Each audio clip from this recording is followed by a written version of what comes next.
سر سید احمد خان اور حضرت اقدس مولانا محمد قاسم صاحب نانوتوی رحمہ اللہ تعالی کافی دیر تک اکٹھے پڑھے.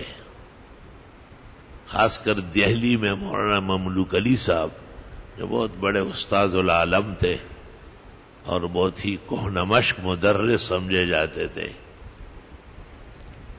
ان کے درس میں دونوں اکٹھے تھے.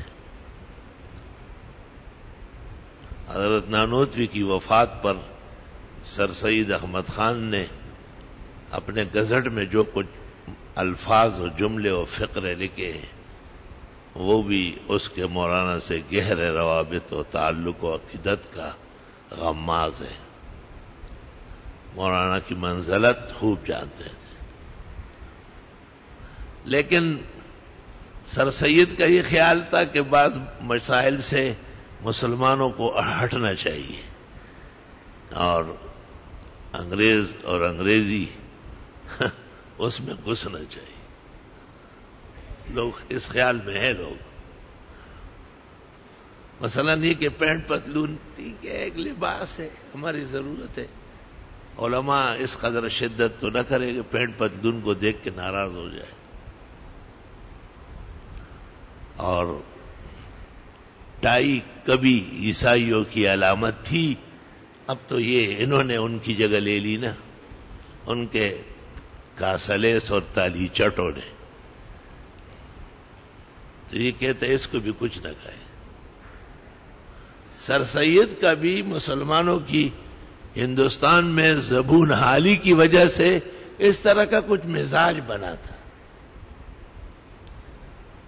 اور کچھ روایات بھی ایسی جیسے یہ لوگ آج کل تعویلات باردہ و قاصدہ سے اپنے اماموں کو نبیوں سے بڑھ کر کہتے ہیں اور کیا کیا باتیں کرتے ہیں. توبہ استغفر اللہ.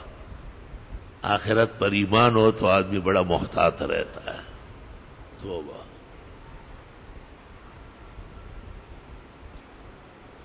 اس طرح سر سید احمد خان نے کچھ روایتیں اپنائی تھی اور ان روایتوں پر وہ ڈٹا ہوا تھا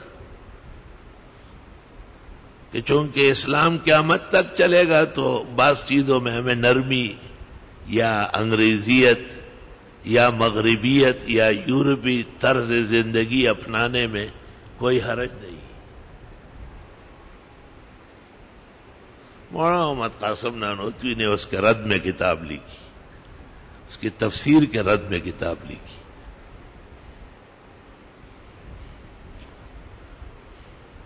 اس رد کے بارے میں سر سید لکھ رہے مولانا کی وفات پر آپ نے کسی کی تائید کی یا تردید خالص اللہ کے لیے کی.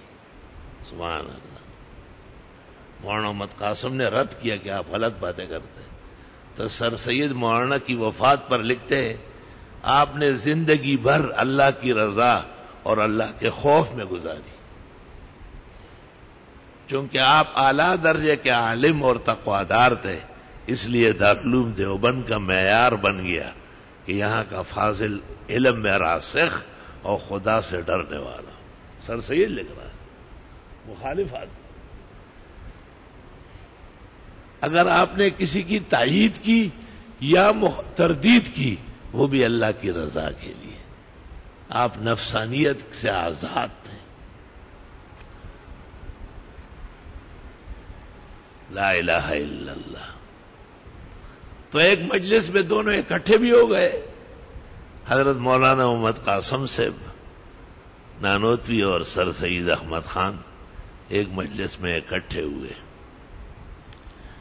مولانا کی طبیعت پر اثر تھا کہ آپ ہمارے ساتھ کے پڑے ہوئے ہیں، آپ خواہ اسلامی چیزوں کے انکار کرتے ہیں مغرب کو خوش کرنے کے لیے. تو سر سید مولانا کی تشویش طبع کو دور کرنے کے لیے پوچھنے لگا حضرت یہ حدیث صحیح ہے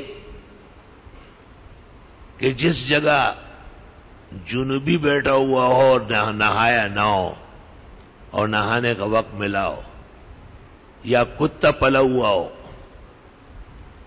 یا ذی روح کی تصویر ہو لا تدخل الملائک، ایسی جگہ فرشتے نہیں آتے.